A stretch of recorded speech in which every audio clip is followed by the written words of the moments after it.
Back in the spring of 2006, Pam Gilbert was having a typical weekend at her home in suburban Virginia. It was a Sunday afternoon. I was out doing some yard work with my husband. Some neighbors stopped by. We were talking, and I felt like somebody was pulling me to the right. Like they had a rope tied around my shoulders and were pulling me. And I just felt a little off balance. And I asked them if I was leaning, and they asked me, had I been drinking? And we all thought it was funny because I was leaning to the right. Pam, who is in her mid-40s at the time, doesn't think too much of it, but the symptoms don't let up. And within a couple of days, I wasn't able to walk. I had severe vertigo, I was vomiting, and it got so bad that my husband took me to the emergency room. Had you ever experienced anything like this before? Never had a dizzy spell. It was just so out of the ordinary, we didn't know what was going on. At the ER, the doctors don't spot anything out of the ordinary. They diagnose Pam with an ear infection and send her home. But a few more weeks pass, and the dizziness is still there. I could not drive a car. I wouldn't have been able to pass a sobriety test. I was just really unsteady. Felt like I was in a fun house, but not so fun. The days go by, and soon Pam figures out a way to treat herself. She simply stops moving her head. Like she won't turn it from side to side to look at something.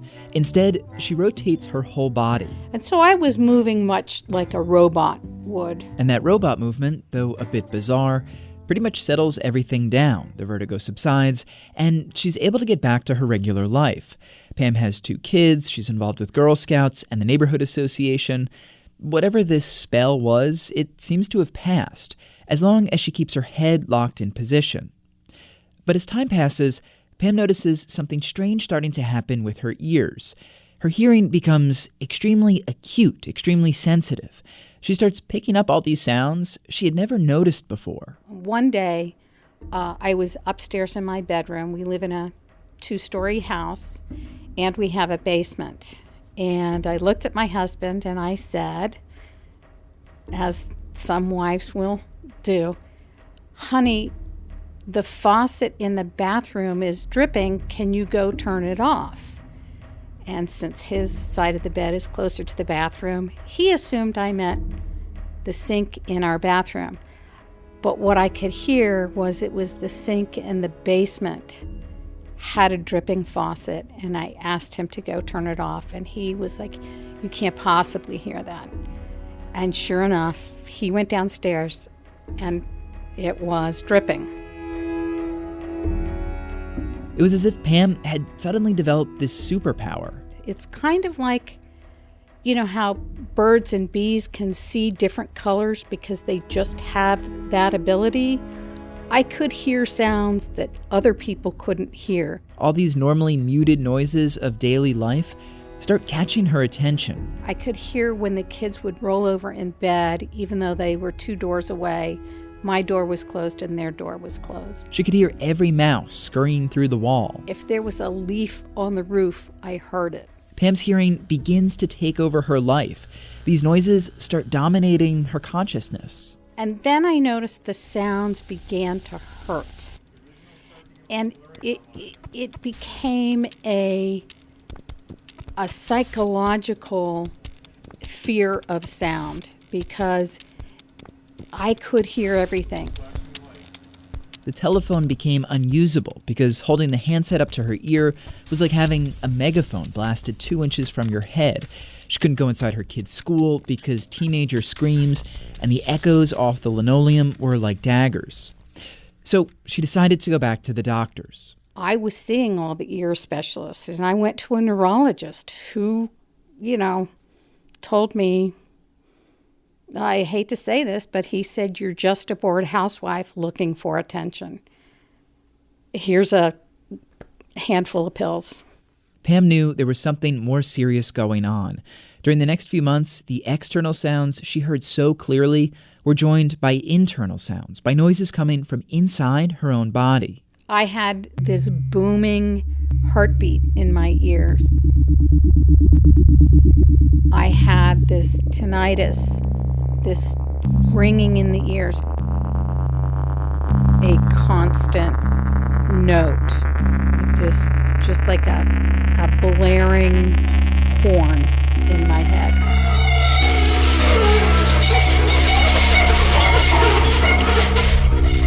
Those sounds were unshakable. There wasn't any way to turn them down. They never went away. I could hear the bones in my neck cracking, just kind of like sandpaper. At one point, I could hear my eyes move. Yes, you heard that correctly, her eyeballs. When Pam reads a book, the tinnitus in her ears starts correlating with her eye movement across the page. So it would be squealing till I got to the end of the line, and when I moved my eyes to the beginning of the next line, it was a different kind of squeal. Just as painful, just as loud, just a different note. There were days where I thought, my brain was going to be vibrated into oatmeal. There were just times where you just couldn't think straight because of the noise going on internally. I asked Pam if she could describe the sounds in her head, what it was like to live with this. Yeah. She asked me to follow her to the garage.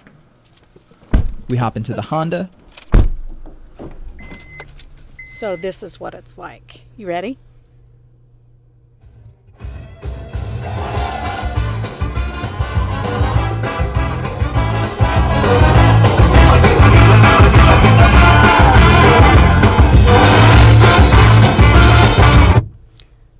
That's what it's like 24/7.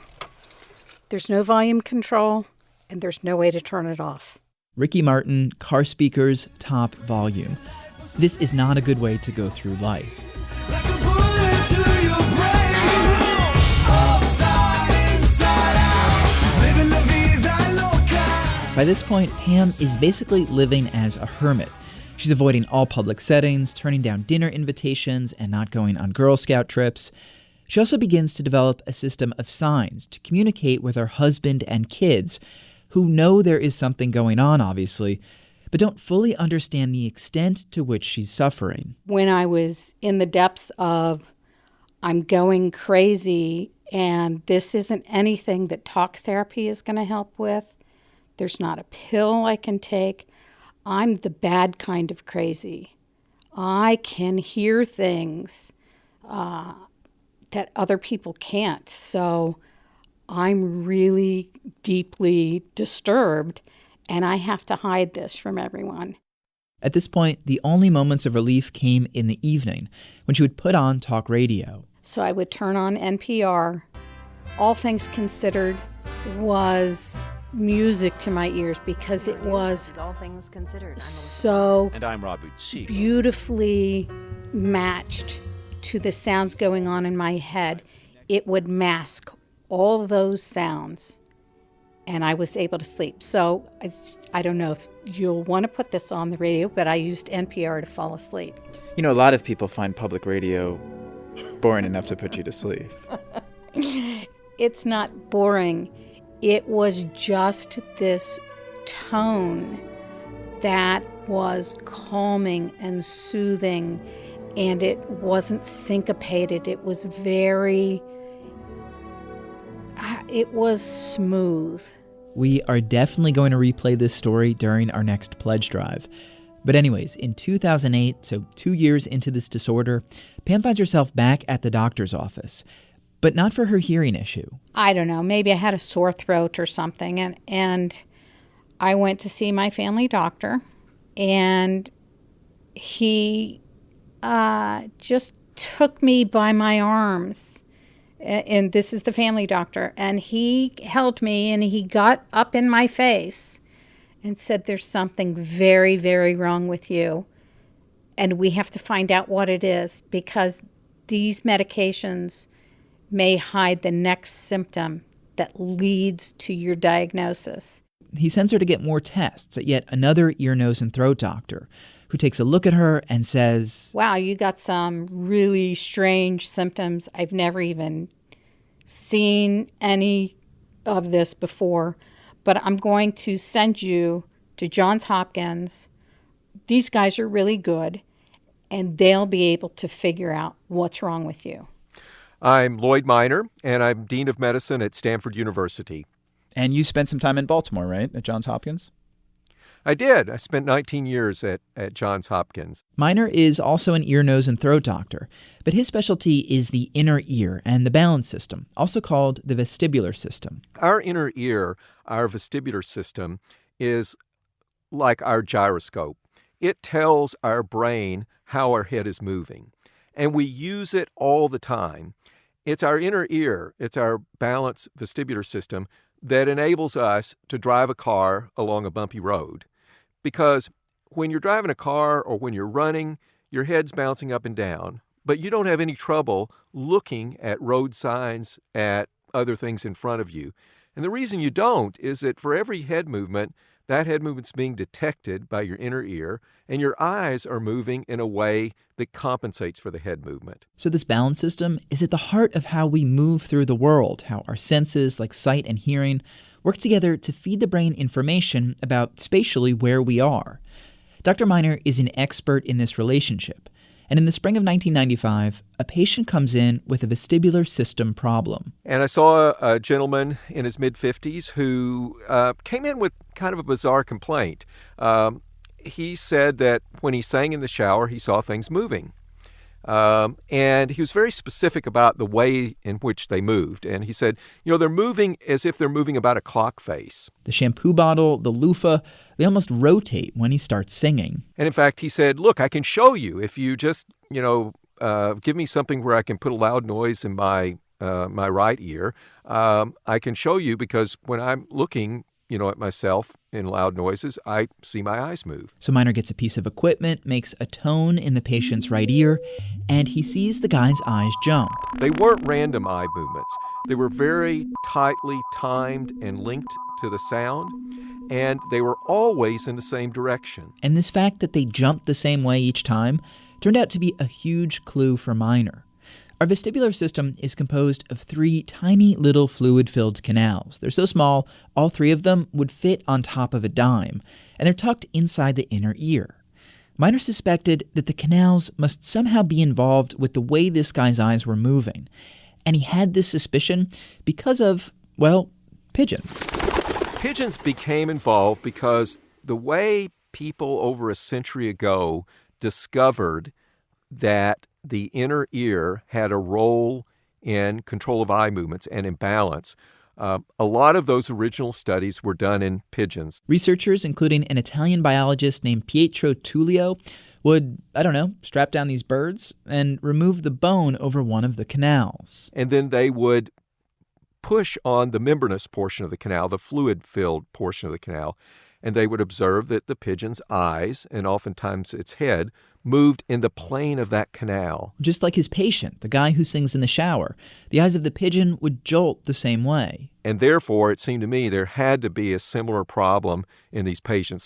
Somehow, the bone was likely to be missing over that top balance canal. Minor had made the discovery. He figured out that this tiny layer of bone, for whatever reason, isn't there in patients with this condition, which he dubs superior semicircular canal dehiscence, dehiscence being the word for rupture or opening.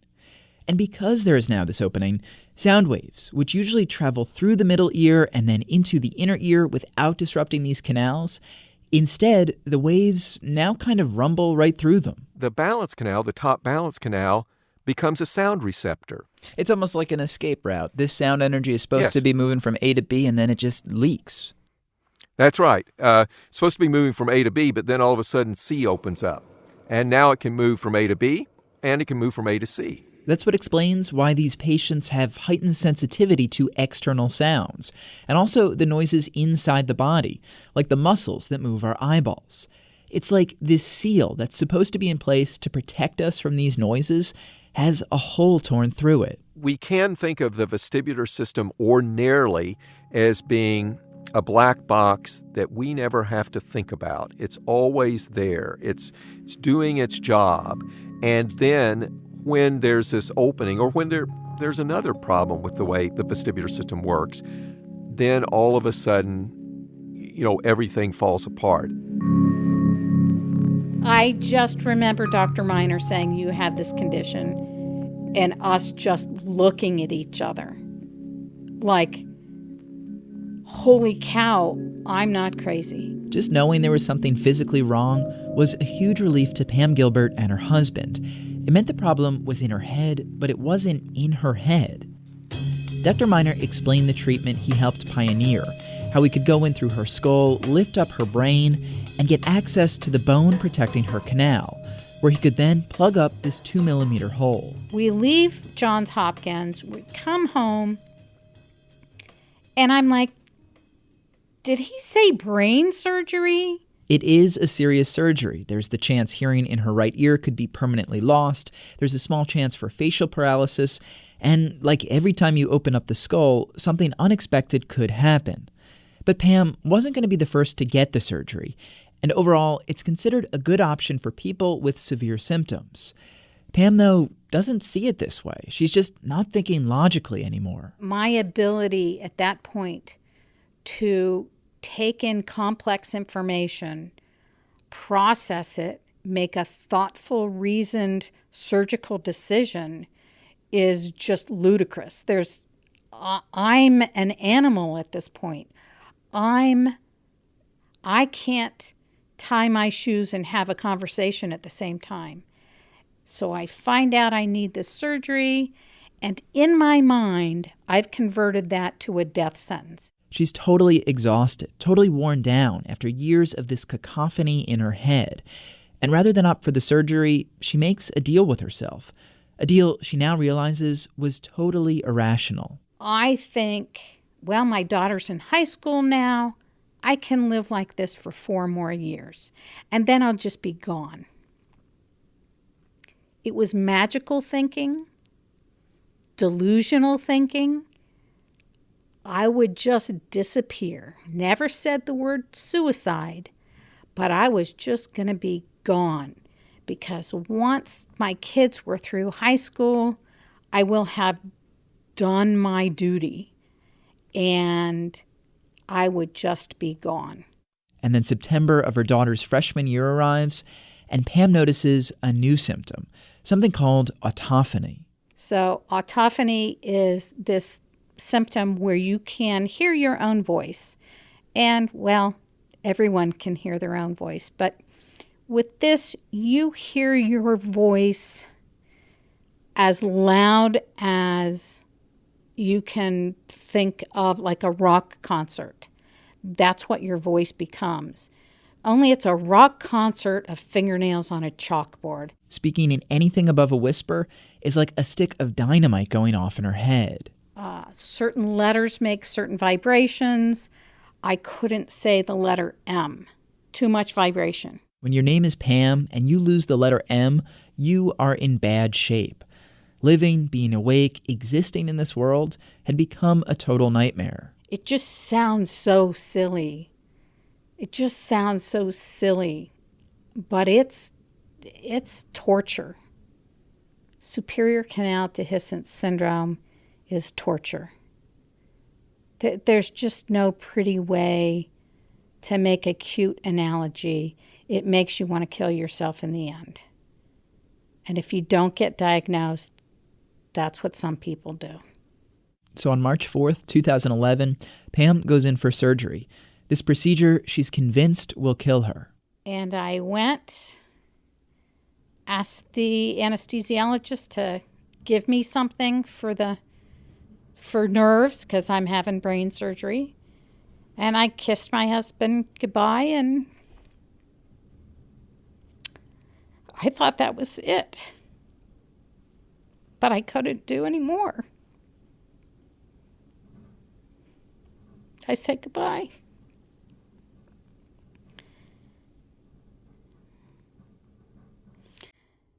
So, imagine my surprise when I wake up from surgery. I'm awake, and the world is peaceful. It's a whole new world. It's a whole new world, and it doesn't hurt to just lay there. And I knew it worked. I said the letter M. I said it quietly. I don't know that anybody heard me, but it was just the letter M. It wasn't this vibration machine that turning my brain to mush. It was just another letter. It was amazing.